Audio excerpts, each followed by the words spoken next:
రామకృష్ణ, అదేవిధంగా ముద్ర నారాయణ, రేఖ విజయ్ కుమార్, అదేవిధంగా అధికారులకు, కార్పొరేటర్లకు, ఇచ్చేసిన ప్రింట్ మీడియా, ఎలక్ట్రానిక్ మీడియా సోదరులకు,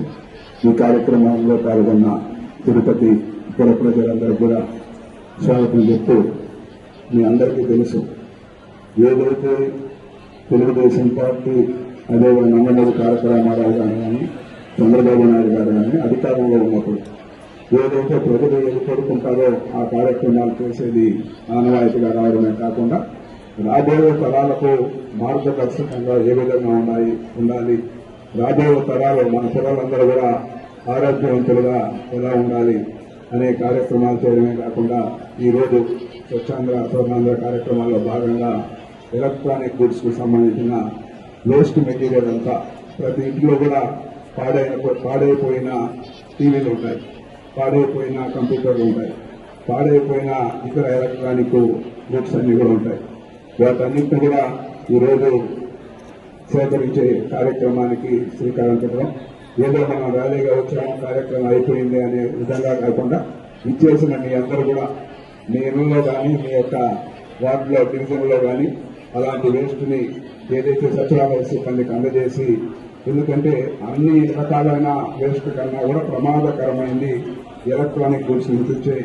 ఈ యొక్క వేస్ట్ అని కూడా మీ అందరికీ తెలియజేస్తూ, మనకు తెలియకపోవచ్చు ఏదో మూలపడి ఉంటాయి పాత కంప్యూటర్లు పాతవి, దానివల్ల ఏమి ఇబ్బంది లేదనుకుంటారు. కానీ అది బయట మనం పారవేసినప్పుడు దానివల్ల వచ్చే అనేక రకాలైన ఇబ్బందుల్ని ఇంతకుముందు కమిషనర్ గారు చెప్పారు. ఈ విధంగా ఈ రోజు మీరందరూ కూడా తిరుపతి నగరంలో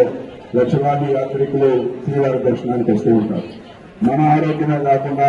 వచ్చిన యాత్రికులందరూ ఆరోగ్యాన్ని కాపాడాల్సిన బాధ్యత కూడా తిరుపతిలో ఉన్న మన అందరిపైన ఉంటుంది. ఈ రోజు తిరుపతికి, ఒకనాటి తిరుపతికి లక్షలాది యాత్రికులు వస్తూ ఉన్నారంటే ఇక్కడున్న వ్యాపారస్తులు కానీ ఇక్కడున్న ప్రజలు కానీ వాళ్ళందరినీ కూడా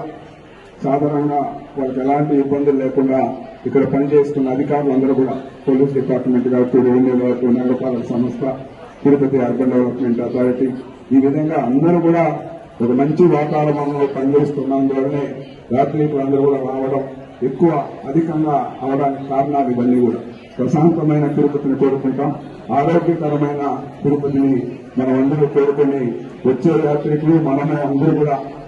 ఆరోగ్యవంతులుగా ఉండాలనే ఒక కార్యక్రమం మన మైండ్లో పెట్టుకుని ఆ విధంగా తిరుపతిని పరిశుభ్రంగా ఉంచుకోవాలని కూడా కోరుకుంటూ సెలవు తీసుకుంటాం.